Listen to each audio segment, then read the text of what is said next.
भारत देश में हमारा मिथिला राज था, लेकिन आज हमारा मिथिला कहाँ है? देखिए ना आप, कुछ हमारा मिथिला का काट के दे दिया है नेपाल में, कुछ हमारा मिथिला को काट के दे दिया है बांग्लादेश में, कुछ हमारे मिथिला को काट के दे दिया है यहाँ पे आपके झारखंड में। आंख में आंख डाल के पूछेंगे। हाँ, क्या पूछेगा सवाल? अरे क्या पूछेंगे कि मिथिला राज चाहिए भैया। 4 दिसंबर को क्या होगा? 4 दिसंबर को क्राम क्राम होगा। क्या होगा? मगधिया सत्ता से सवाल पूछेंगे, और इतना दिन से पूछ रहे हैं, पूछते रहेंगे जब तक नहीं देगा। जब तक नहीं देगा तब तक पूछते हाँ, राजनीतिक रूप से मजबूत होंगे। अब पुलिस की बहाली देख लीजिए। 95% लोग कहाँ के हैं? नालंदा। निश्चित रूप से नालंदा के, गया के। अच्छा, देख लीजिए आप, बहुत सारा ऐसा आरोप लगता है। नहीं, देखिए ना, यहाँ पे गंगा है तो मरीन ड्राइव बनेगा। अच्छा, और सिमरिया में एगो घाटवो नहीं बनेगा। कौन सा नियम है? तो हम लोगों की तरफ एक मुख्यमंत्री बने थे। कौन बने थे? एलन मिश्रा जी। हाँ, किए थे। साजिशन मार दिया गया उनको, उनकी हत्या कर दी गई।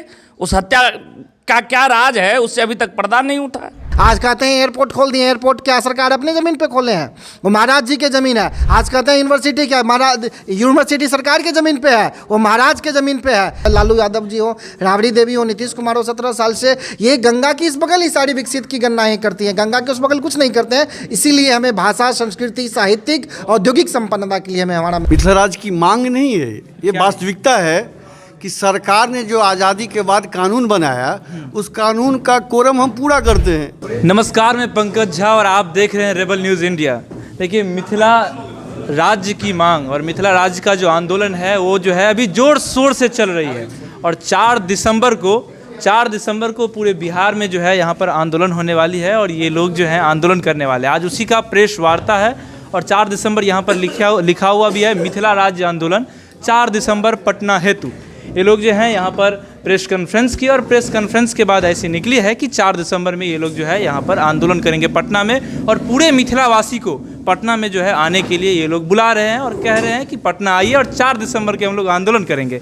बात तो आप लोग जानते ही है, मिथिला राज्य बहुत दिनों से इसकी मांग हो रही है और देखिए अब आगे क्या होता है और 4 दिसंबर को क्या होता है वो देखा जाएगा। उससे पहले हम लोग जान लेते हैं आखिरकार ये जो मिथिला राज्य की मांग है ये वर्षों से चल रही है, आज की मांग नहीं है, वर्षों से चल रही है। अभी MSU मतलब मिथिला स्टूडेंट यूनियन इस मांग को बहुत जोर शोर से चल रही है। कुछ दिन पहले ये लोग जंतर मंतर पर भी गए थे, अभी 4 दिसंबर को ये लोग पटना में आह्वान कर रहे हैं लोगों को आने के लिए। तो जान लेते हैं। सबसे पहले सर अपना नाम बता दीजिए। मेरा नाम संतोष मिश्रा है। अच्छा, संतोष मिश्रा जी, कहाँ के हैं आप? मैं बिहार दरभंगा तरौनी मेरा घर हुआ। अच्छा, दरभंगा से हैं आप। मिथिला राज्य की मांग कैसे आप इसको देखते हैं? मिथिला राज्य की मांग नहीं है, ये वास्तविकता है कि सरकार ने जो आज़ादी के बाद कानून बनाया, उस कानून का कोरम हम पूरा करते हैं। कोई IAS में बैठता है तो DM बनेगा ना। राइट। हमारी संख्या 6 करोड़ है। 6 करोड़ जनसंख्या की हिस्सेदारी हमें मिलनी चाहिए। हमसे छोटे छोटे जो जनसंख्या वाले थे उनको भारत सरकार ने राज्य बना दिया। अच्छा, हम सज्जन हैं, हम उदार हैं, हम समझदार हैं, हम अपनी बात को शांतिपूर्ण ढंग से कहते हैं तो आप सुनने के लिए तैयार नहीं हैं। आपने आयोग बनाया, आपने कानून बनाया, हमसे जो छोटे छोटे राज्य को आपने राज्य का दर्जा दे दिया और हम जहाँ थे उसको भी काटना शुरू कर दिया। आपने मिथिलांचल को सीमांचल शब्द गृह मंत्री बोलते हैं, अभी वो गोड्डा में आपने झारखंड में दे दिया 7 जिला। तो हम हैं कहाँ? ये हमारे आने वाली पीढ़ी पूछ रही है हमसे कि आपने क्या किया, क्योंकि हमारे पूर्वज ने, हमारे गार्जियन ने बहुत कुछ हमें दिया था, उसको भारत सरकार नहीं सहेज पाई, राज्य सरकार नहीं संभाल पाई। अगर ड्राइवर अच्छा नहीं हो तो गाड़ी उनको छोड़ना चाहिए। सर आप तो जानते ही होंगे, बिहार जो है जब झारखंड अलग नहीं हुई थी बिहार से, तब बिहार बहुत रिच था। नेचुरली हो सकता है, चाहे जैसे भी आप कह सकते हैं, बहुत रिच था क्योंकि यहाँ पर बहुत सारा नेचुरल चीज़ था। जब बिहार और झारखंड को अलग कर दिया गया और झारखंड जब बना, तब ये ऐसा हो गया कि झारखंड में पूरा रिच वाला जितना भी संपदा था हमारे साथ नेचुरल, सारा उधर चला गया और झारखंड जो है पूरा निर्धन बन गया। और अब आप फिर से ये मिथिला की मांग कर रहे थे। आपको नहीं लग रहा है सर मिथिला राज्य चलेगी या नहीं चलेगी आने वाला? पूरे दुनिया में 2 से 4 देश हैं, कहीं पेट्रोल है तो कहीं खनिज है तो कहीं संस्कृति है तो कहीं चिंतन है। हम जिस प्रदेश के हैं, हमारे यहाँ पेट्रोल तो नहीं है लेकिन माँ गंगा निकली है, ये हमारी संपत्ति है। जब पूरा दुनिया ग्लोबल वार्मिंग के बारे में जल रही है तो हमारी जो ऊष्मा है, हमारी एनर्जी, वो एक ऐसी चीज़ है जो अद्भुत है। हर गांव में आपको तालाब दिखेंगे, जगह जगह आपको पेड़ पौधे दिखेंगे। हमारी संस्कृति इतनी मजबूत है, ये तो वर्ल्ड के लिए एक बहुत बड़ा पर्यटक स्थल बनेगा।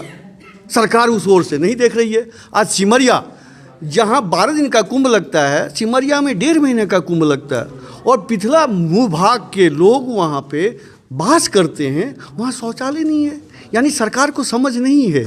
अगर समझ होती तो किए रहते, उनको 30 साल तो मिला।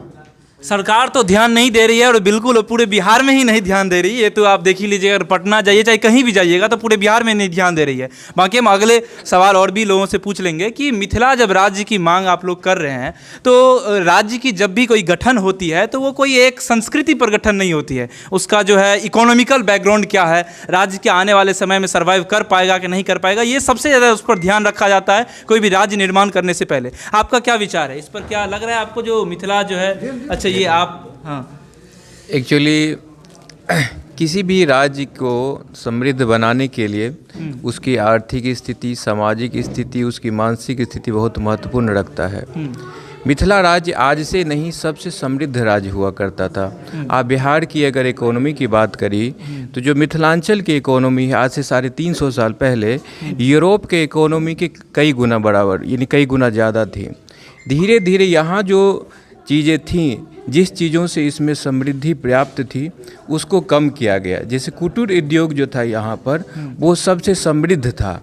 उस कुटीर उद्योग को क्या किया कि कच्चे माल को बाहर के देशों में बेचा गया, फिर वहाँ से उसके जो फिनिश्ड प्रोडक्ट हैं उनको फिर ले आकर इसी कंट्री में बेचा गया। तो कहने के तात्पर्य इकोनॉमी को क्या है कि अगर आप 360 डिग्री पर देखिए तो वो क्या होता है कि रोटेट होकर फिर वहीं पे पहुंचता है। तो अभी जो स्थिति है, अगर उन सब चीज़ों को फिर पुनर्स्थापित किया जाए तो बिहार का जो वह भाग जिसे सबसे वंचित भाग कहा जाता है, वह सबसे समृद्ध भाग की संभावना रखता है और वो विश्व के इकोनॉमी को टक्कर दे सकता है। जैसे कि यहाँ जो ह्यूमन रिसोर्स है, आप देखिए बौद्धिक स्तर पे सबसे जो ज्ञान और बुद्धि का जो क्षेत्र है वो मिथिलांचल की क्षेत्र कहा जाता है। यहाँ के व्यक्ति जो है वो कई सारे स्टेट में सिविल सर्विस के हाईएस्ट पद पर सर्विस कर रहे हैं। यहाँ के जो व्यक्ति हैं वो कई सारे कंपनियों के बड़े बड़े ओहदे पर बैठे हुए हैं। जो दिमाग, जो एंटरप्रेन्योरशिप, जो कंपनी का संचालन वो वहाँ लगा रहे हैं। उसका अगर रोटेशंस बिहार के क्षेत्र में होगा, बिहार के उस क्षेत्र में जो मिथिलांचल का क्षेत्र कहा जाता है, स्वाभाविक सी बात है वो सारी चीज़ें वहाँ भी फलित होगी। वहाँ जो रिसोर्स है, उस रिसोर्स का अगर रोटेशन, जैसे मखाना है, मखाना जो है सबसे ज़्यादा प्रोटीन युक्त प्रोडक्ट माना जाता है। उस प्रोडक्ट को विश्वव्यापी अगर उद्योग स्थापित किया जाए, उसका प्रोसेसिंग यूनिट स्थापित किया, उससे से ज़्यादा अगर इंडस्ट्री है तो वो एक बहुत बड़ा इंडस्ट्री। मिथिला की जब भी बात होती है तो मिथिलांचल वाले हमेशा मछली और मखान, मतलब माछ और मखान, ये दोनों पर ज़्यादा वो लोग ध्यान देते हैं। आपका क्या विचार है, माछ मखान पर क्या हम लोग मिथिला राज्य बना देंगे? देखिए, माछ और मखान, अगर यही बात अगर मिथिला की जाए तो मखान तो हमारा अधिकार है। हमें समृद्धि बनाने के लिए, आर्थिक तौर पे मजबूत कराने के लिए मखान हमारे पास एक हथियार तरीके से है, जिसको बिहार सरकार ने अभी क्या किया है, बिहार मखाना करके मखाना महोत्सव मना रहे हैं। जबकि उस वहाँ पे ये भी लिखना चाहिए मिथिला मखान महोत्सव। और सिर्फ यहाँ पे पटना में, यानी बिहार की राजधानी पटना में ही इसको उत्सव महोत्सव मनाने की क्या ज़रूरत थी? जब ये मिथिला की समृद्धि चीज़ है, आर्थिक दृष्टिकोण से हमें मजबूत बनाने वाली है, मखान है, तो क्यों नहीं इसे मिथिला का कोई जिला चूज किया गया? प्रश्न ये था कि माछ मखान की हम लोग बात करते हैं ना, मिथिला में कोई अभी कारखाना है ना, कोई उद्योग है ना, कोई धंधा है, अभी कुछ भी नहीं, सब चौपट है। तो हम लोग जब मिथिला राज्य की मांग करते हैं तो क्या लग रहा है कि मिथिला सर्वाइव कर रहा है, या हो सकता है मिथिला राज्य मांग बन जाएगा उसके बाद हम लोग स्पेशल स्टेटस की बात करेंगे? बिल्कुल करेंगे, क्योंकि जो हमारे पास आर्थिक तौर पे हम आज़ादी से पहले नहीं थे मजबूत, आर्थिक तौर पे हम मजबूत थे। हमारे पास जूट मिल, सूत मिल, पेपर मिल, तमाम चीनी मिल, बहुत सारे मिल थे। लेकिन इसे साजिश के तरह उसे मिथिला को कमज़ोर बनाने के लिए, आर्थिक तौर पे कमज़ोर हो इसके लिए उन्होंने सारे चीज़ को ध्वस्त कर दिया, बेच दिया। तो क्या अगर हम लोग अपना राज्य बनाएंगे, हम लोग अपनी राज्य की बात करेंगे, तो सीधी सी बात है कि हमें सारी जो मिल हैं जो आर्थिक तौर पे हमें मजबूत और सशक्त बनाएगी, वो हम चालू करेंगे अपने हिसाब से। आप ही बता दीजिए, आप लोग भी यूथ हैं, मिथिलांचल के हैं, और बताइएगा जो मिथिला का जो मेन मोटिव है वो क्या है? देखिए, हम लोग का जो मेन मोटिव है वो है कि हमारी जो भाषा है वो विश्व की सबसे मीठी भाषा है। मीठी भाषा है। और हमारी भाषा, हमारी जो संस्कृति है वो भी दुनिया से अलग है। तो हम ये चाहते हैं कि हमें संस्कृति और भाषा के आधार पे हमें जो हमारे आज़ादी से पहले जो संपन्नता थी, औद्योगिक जो संपन्नता थी, चीनी मिल, जूट मिल, शुद्ध मिल, इन तमाम चीज़ों को लेके हमें अपना मिथिला राज्य इसीलिए दे दीजिए कि अगर आज आप नहीं दीजिएगा, आज भी आप ठग लीजिएगा, तो कल के पास तो हमारे पास कुछ नहीं रहेगा।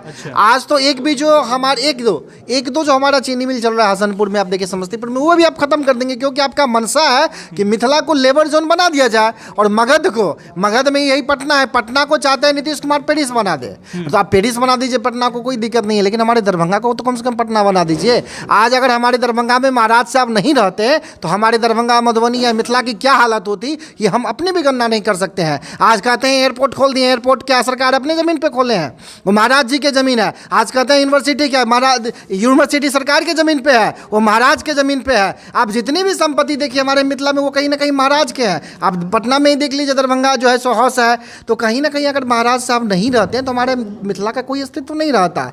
लेकिन वो थे तो मिथिला की जो संपन्नता थी उसमें हम गणना करते थे। जिस दिन से वो गए उस दिन से ये मगध के जो भी शासक आए हैं 32 साल से, चाहे लालू यादव जी हो, राबड़ी देवी हो, नीतीश कुमार हो, 17 साल से ये गंगा की इस बगल ही सारी विकसित की गणनाएं करती हैं, गंगा के उस बगल कुछ नहीं करते हैं। इसीलिए हमें भाषा, संस्कृति, साहित्यिक, औद्योगिक संपन्नता के लिए हमें हमारा मिथिला। चलिए, हमको एक चीज़ और हमको बताइए कि मिथिला राज्य का कोई और अल्टरनेटिव है या नहीं?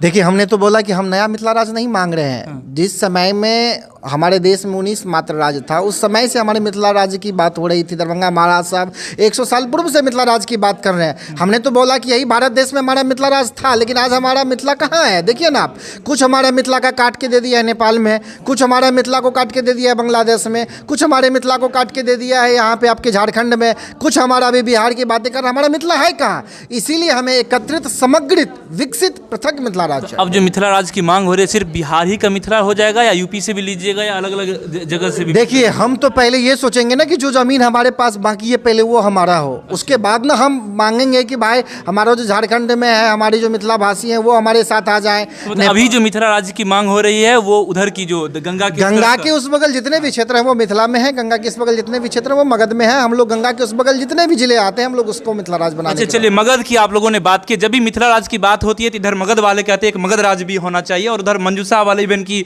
जब 8 पर बात आती है तो मंजूषा 8 भी कहते हैं कि हम लोगों को भी होना चाहिए, हम लोग का भी अपना राज्य होना चाहिए। वैसे आप लोगों का इस पर क्या विचार है, क्या कहना चाहते हैं इस पर? हम लोग पहले मिथिला की बात करना चाहते हैं। मगध का जो भी डिमांड हो, मगध तो है ही, अभी भी मगध ही का राज है, मिथिला तो उसमें कहीं नहीं है। मिथिला एक पृथक होना चाहिए। आप थोड़ा देर पहले आर्थिक आधार चर्चा कर रहे थे, बताइए दक्षिण कोरिया में 96% वहाँ के लोग स्किल्ड हैं, वहाँ पे क्या रिसोर्सेज है? नेचुरल रिसोर्सेज कुछ है? जापान में कुछ है? मिथिला वही है। अगर आज मिथिला को आज थोड़ा डेवलप किया जाए, आईटी सेक्टर में डेवलप किया जाए तो हर गांव बेंगलोर हो जाएगा। आज किसी एमएनसी कंपनी में जाइएगा वहाँ मिथिला के लोग भरे हुए हैं।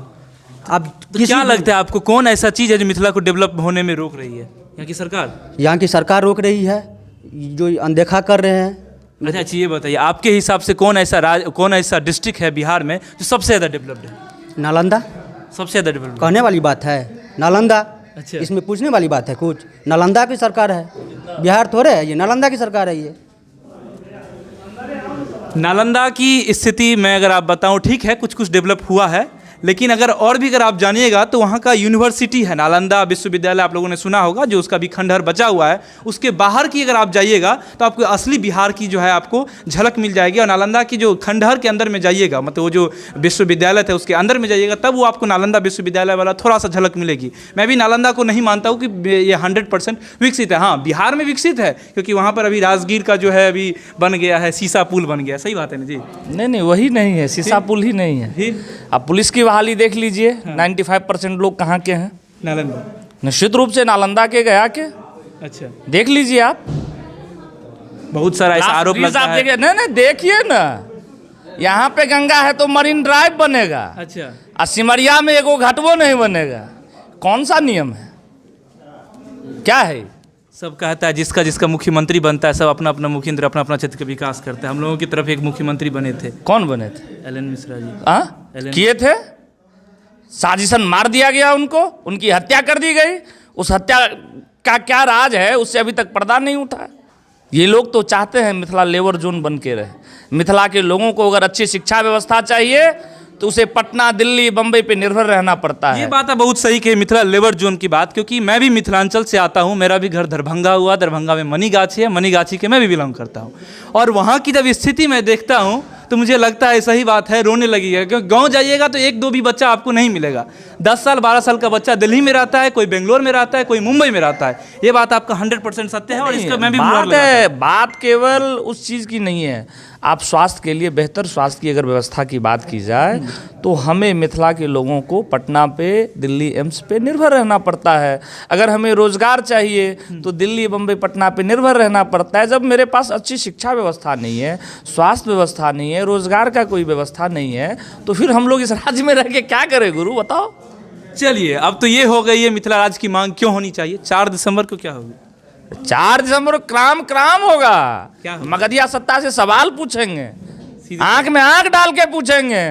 हाँ, क्या पूछिएगा सवाल? अरे क्या पूछेंगे कि मिथिला राज चाहिए भैया। इतना दिन से पूछ रहे हैं और इतना दिन से पूछ रहे हैं, पूछते रहेंगे जब तक नहीं देगा। जब तक नहीं देगा तब तक पूछते रहेंगे। हाँ, राजनीतिक रूप से मजबूत होंगे। उसके लिए क्या आने वाले दिनों में हमारा भी विधायक और सांसद होगा। अभी हमारे पास जिला परिषद है, पंचायती राज व्यवस्था में हम लोग मजबूत हो रहे हैं। हाँ, मिथिला स्टूडेंट यूनियन इस बार जो है, जब जिला परिषद का चुनाव हो रहा था, मुखिया का चुनाव हो रहा था, बहुत एकदम सक्रिय था। तो कितना करीब जिला परिषद बन गया मिथिला स्टूडेंट यूनियन का? दर्जनों है। दर्जनों है। हाँ? और मुखिया सब? हम मुखिया भी हैं, बहुत सारे हैं। मतलब कैडर तैयार कर रहे हैं? अरे कैडर तैयार नहीं कर रहे हैं। एक तरफ लड़ाई चल रही है सड़क पे, दूसरी तरफ सदन में लड़ाई, दोनों तरफ पैरेलल चलेगा। अब मतलब मिथिला राज्य एक जो है सरकार को देना ही होगा। अरे देना ही नहीं देगा तो छीन के ले लेंगे, अतरी से निकाल के ले लेंगे। हाँ, कुछ समय पहले आप बोल रहे थे अधिकार, ये भीख नहीं मांग रहे, अधिकार मांग रहे हैं। हाँ, अधिकार है। ये अधिकार है। काहे नहीं है भैया। राजश्री निमका पुत्र मिथिला राज्य की स्थापना किए थे। हम लोग राज्य कहाँ मांग रहे हैं, बुर्बक सब है। हम लोग मिथिला राज्य की पुनर्स्थापना हो, इसका ऐतिहासिक पक्ष है, भौगोलिक पक्ष है, सांस्कृतिक पक्ष है, राजनीतिक पक्ष है, इतिहास रहा है। पुनर्स्थापना की मांग करें, मिथिला तो देश था। अच्छा, देखिए आपका नाम क्या है ये बताइए। सागर नवदिया। अच्छा, सागर नवदिया जी हैं, ये भी जिला पार्षद हैं, सही बात से समझ रहे हैं ना? जी। सागर नवदिया है, ये जिला पार्षद है। इनका नाम मैंने सुना था जब ये चुनाव चल रहा था उस समय। जैसे आज मुलाकात हो गई, बहुत खुशनसीब की बात है। बाकी और मैं बताना चाहता हूँ, मिथिला जो है एक देश था, देश रहा करता था, और जो अभी जो है ये लोग है मिथिला की पुनर्स्थापना की बात कर रहे हैं। और उसी के लिए 4 दिसंबर को ये लोग पटना आ रहे हैं। और पटना में जो है, जैसा कि इन्होंने कहा कि बहुत बड़ा आंदोलन होगा। बाकी जो भी देख रहे हैं, आपकी क्या प्रतिक्रिया, आप भी अपनी प्रतिक्रिया कमेंट बॉक्स में दे सकते हैं। मेरा नाम पंकज झा है और आप रेबल न्यूज़ इंडिया देख रहे हैं। धन्यवाद। Thanks for watching Rebel News India. Stay tuned for more updates. Don't forget to like, share and subscribe.